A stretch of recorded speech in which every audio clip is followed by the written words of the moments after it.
ನಮಸ್ಕಾರ. ನಾವೀಗ arithmetic progression second exercise 7th ಕ್ವಶನಲ್ಲಿದ್ದೀವಿ. 7th question, find the 31st term of an AP whose 11th term is 38 and the 16th term is 73.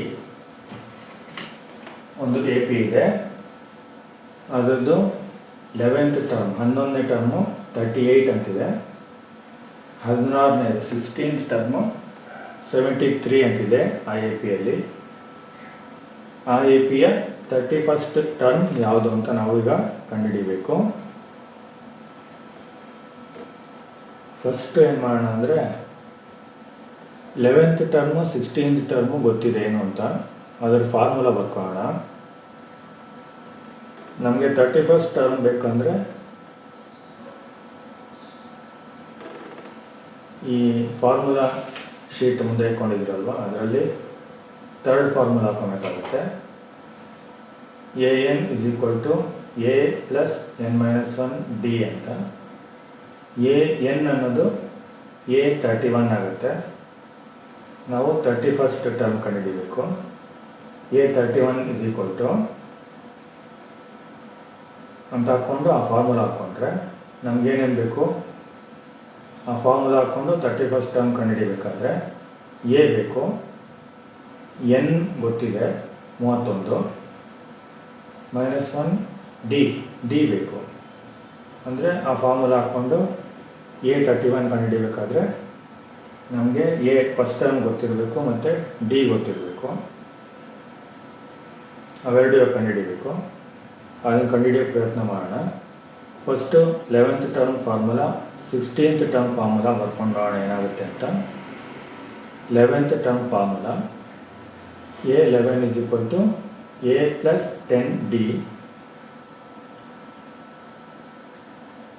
A11 ನಮಗೆ ಗೊತ್ತಿದೆ 38. 38 = A + 10D. ನಾವು first A ಕಂಡುಹಿಡಿಯೋಣ. A ಅಂತ ಹಾಕಿದ್ರೆ ಎಷ್ಟು ಬರುತ್ತೆ ಅಂತ. A RHS ಅಲ್ಲಿದೆ, ಅದನ್ನು LHS ತೊಗೊಂಡ್ರೆ -A ಆಗುತ್ತೆ, = 10D ಹಂಗೆ ಬರ್ಕೊಳ್ಳೋಣ. 38 LHS ಇಂದ RHSಗೆ ಬಂದರೆ -38 ಆಗುತ್ತೆ. -A = 10D - 38.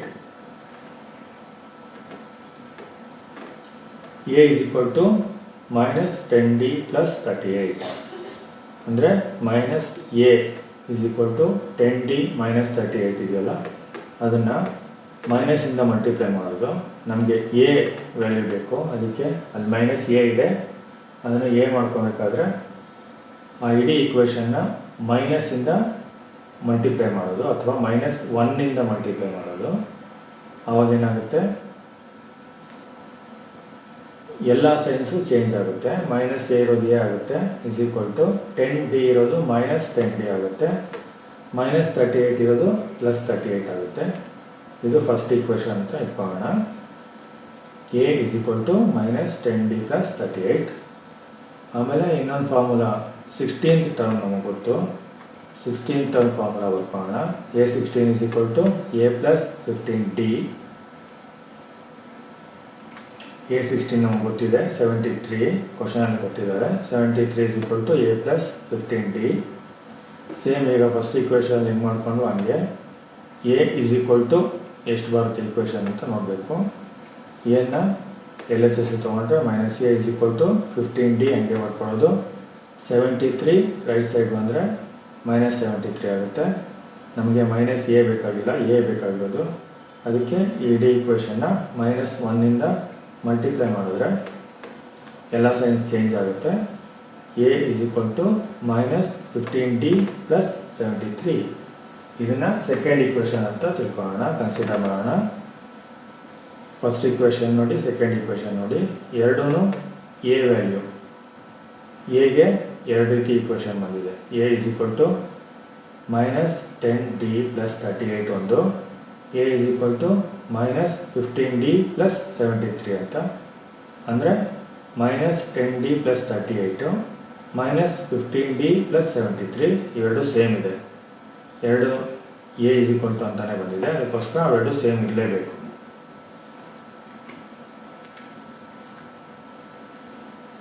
ಸೇಮ್ ಇರುವಾಗ ನಾವು ಒಂದ್ರ ಕೆಳಗೆ ಒಂದು ಹಾಕ್ಕೊಂಡು ಎ ಎಷ್ಟು ಬರುತ್ತೆ ಅಂತ ನೋಡ್ಬೋದು.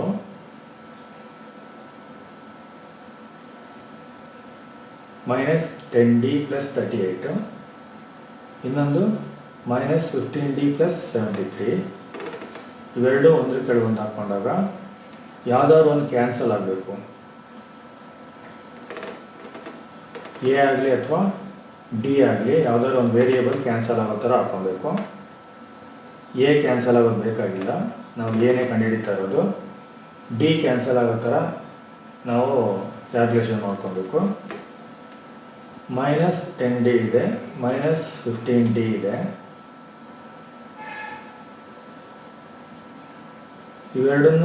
ಎರಡು ಈಕ್ವೇಷನ್ನ ಯಾವ ರೀತಿ ಮಲ್ಟಿಪ್ಲೈ ಮಾಡಿಕೊಂಡ್ರೆ ಡಿ ವೇರಿಯೇಬಲ್ ಕ್ಯಾನ್ಸಲ್ ಆಗುತ್ತೆ ಅಂತ ಯೋಚನೆ ಮಾಡಬೇಕು. -10dನ 3ಇಂದ ಮಲ್ಟಿಪ್ಲೈ ಮಾಡಿದರೆ -30d ಆಗುತ್ತೆ. ಆಮೇಲೆ ಸೆಕೆಂಡ್ ಈಕ್ವೇಷನಲ್ಲಿ -15dನ -2ಇಂದ ಮಲ್ಟಿಪ್ಲೈ ಮಾಡಿದ್ರೆ 30d ಆಗುತ್ತೆ. ಮೈನಸ್ ಇಂಟು ಮೈನಸ್ ಪ್ಲಸ್ ಆಗುತ್ತೆ, 30d ಆಗುತ್ತೆ. ಅಂದರೆ first ಈಕ್ವೇಷನಲ್ಲಿ -30d, second equation 30d ಆಗುತ್ತೆ. ಆವಾಗ ಎರಡು ಕ್ಯಾನ್ಸಲ್ ಆಗುತ್ತೆ. ಈ ರೀತಿ ಕ್ಯಾಲ್ಕುಲೇಷನ್ ಹಾಕ್ಕೊಂಡು ನೆಕ್ಸ್ಟ್ ಲೈನ್ ಬರ್ದಿದ್ದೀನಲ್ಲ ಆ ಥರ ಫಸ್ಟ್ ಈಕ್ವೇಷನ್ನ 3ಇಂದ ಮಲ್ಟಿಪ್ಲೈ ಮಾಡಿಕೊಂಡು ಸೆಕೆಂಡ್ ಈಕ್ವೇಷನ್ನ -2ಇಂದ ಮಲ್ಟಿಪ್ಲೈ ಮಾಡಿದ್ರೆ ಏನಾಗುತ್ತೆ, ಫಸ್ಟ್ ಈಕ್ವೇಷನ್ ನೋಡಿ, A into 3 3a is equal to -10d into 3 -30d plus 38 ಇದೆ. 38 ಇಂಟು 3 114 ಆಗುತ್ತೆ. ಆಮೇಲೆ ಸೆಕೆಂಡ್ ಈಕ್ವೇಷನ್ನ -2ಇಂದ ಮಲ್ಟಿಪ್ಲೈ ಮಾಡ್ತಾ ಇದ್ದೀವಿ. ಸೆಕೆಂಡ್ ಈಕ್ವೇಷನ್ ನೋಡಿ, ಎ ಇದೆ, A into -2a is equal to -15d into -2 30d plus 73 into -2 -146 ಆಗುತ್ತೆ. ನೆಕ್ಸ್ಟ್ ಇವೆರಡು ಒಂದ್ರ ಕಡೆ ಬಂದು ಹಾಕ್ಕೊಂಡು ಆ್ಯಡ್ ಮಾಡಬೇಕು. ನಾನು ಮೊದಲೇ ಹೇಳಿದ್ದೀನಿ, ಆ್ಯಡ್ ಅಂದರೆ ಬರೀ ಅಡಿಷನ್ ಅಲ್ಲ, ಅಡಿಷನ್ ಸಬ್ಟ್ರಾಕ್ಷನ್ ಯಾವುದಾದ್ರೂ ಆಗ್ಬೋದು. ಫಸ್ಟು 3a - 2a ಇದೆ, ಅಂದರೆ 3ರಲ್ಲಿ 2 ಹೋದರೆ 1, ಎ ಮಾತ್ರ ಬರುತ್ತೆ. 1a ಅಂದರೆ A is equal to -30d 30d ಎರಡು ಕ್ಯಾನ್ಸಲ್ ಆಗುತ್ತೆ. ಆಮೇಲೆ 114 -146 answer -32. A is equal to -32 ಆಗುತ್ತೆ. ಇವಾಗ ಎ ಕಂಡುಹಿಡಿದಿದ್ದಾಯಿತು. ಡಿ ಕಂಡುಹಿಡಿದ್ಬಿಟ್ರೆ ಆಮೇಲೆ 31st ಟರ್ಮನ್ನ ಯಾವುದು ಅಂತ ಸುಲಭವಾಗಿ ಕ್ಯಾಲ್ಕುಲೇಷನ್ ಮಾಡ್ಬೋದು. ಡಿ ಕಂಡುಹಿಡಿಯೋದು ಹೆಂಗೆ ಅಂದರೆ, A11ಗೆ ಒಂದು ಈಕ್ವೇಷನ್ ಹಾಕ್ಕೊಂಡಿದ್ದೀವಿ ಮೇಲೆ ಫಸ್ಟ್ ಲೈನಲ್ಲಿ, A16 ಒಂದು ಈಕ್ವೇಷನ್ ಹಾಕ್ಕೊಂಡಿದ್ದೀವಿ. ಅವೆರಡರಲ್ಲಿ ಯಾವುದಾದ್ರು ಒಂದು ಈಕ್ವೇಷನ್ಗೆ ಎ ವ್ಯಾಲ್ಯೂ ಆ್ಯಡ್ ಮಾಡಿದ್ರೆ ಡಿ ಎಷ್ಟೊಂದು ಗೊತ್ತಾಗುತ್ತೆ. Put A is equal to -32 in equation 1. Equation 1 ಏನಿದೆ, A is equal to -10d + 38. ಅದಕ್ಕೆ ನಮಗೀಗ ಎ ಗೊತ್ತಿದೆ ಅಲ್ವಾ, ಅದನ್ನು ಆ್ಯಡ್ ಮಾಡೋದು. A11 is equal to a + 10d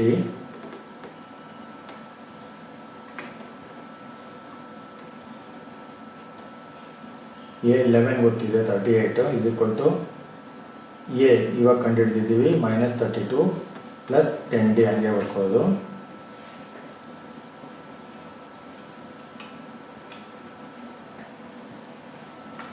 next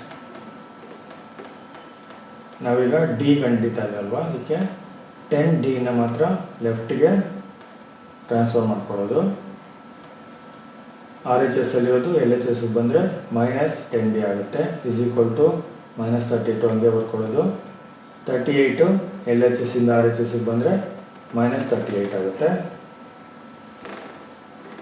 next minus 10D is equal to minus 32 minus 38 ಮಾಡಿದ್ರೆ ಮೈನಸ್ 70 ಆಗುತ್ತೆ. ಎರಡು ಕಡೆನೂ ಮೈನಸ್ ಇದೆ, ಕ್ಯಾನ್ಸಲ್ ಮಾಡೋಣ. 10D is equal to 70. ಆಮೇಲೆ D is equal to 70. 10 multiplication ಆಗಿದೆ ಎಲ್ ಎಚ್ ಎಸ್ ಅಲ್ಲಿ, ಆರ್ ಎಚ್ ಎಸ್ಗೆ ಬಂದರೆ ಡಿವಿಷನ್ ಆಗುತ್ತೆ. D is equal to 70 divide by 10. ಎಷ್ಟು answer 7. D is equal to 7 answer. ಈಗ ನಾವು ಎ ಕಂಡುಹಿಡಿದಾಯಿತು, ಡಿ ಕಂಡುಹಿಡಿದಾಯಿತು. ಈಗ 31st ಟರ್ಮ್ ಕಂಡುಹಿಡಿಯೋಕ್ಕೆ ಏನೇನು ಬೇಕು ನೋಡೋಣ. ಎ ಗೊತ್ತಿದೆ ಮೈನಸ್ 32, ಎನ್ ಗೊತ್ತಿದೆ 31. ನಾವು 31st ಟರ್ಮ್ನ ಕಂಡುಹಿಡಿತಾ ಇರೋದ್ರಿಂದ ಆ ಎ ಪಿಯಲ್ಲಿ 31 ಟರ್ಮ್ಸ್ ಇದೆ ಅಂತ ತಿಳ್ಕೊಳ್ಳೋಣ. ಅಲ್ಲಿವರೆಗೂ ನಮಗೆ ಬೇಕಾಗಿರೋದು 31st ಟರ್ಮ್ವರೆಗೂ. D is equal to 7.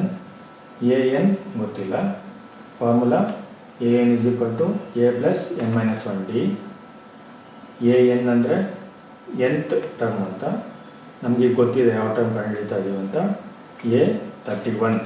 ನಾವು 31st ಟರ್ಮ್ ಕಂಡುಹಿಡಿತಾ ಇರೋದು, ಅದಕ್ಕೋಸ್ಕರ A 31 is equal to A minus 32 plus N 31 minus 1 into D 7.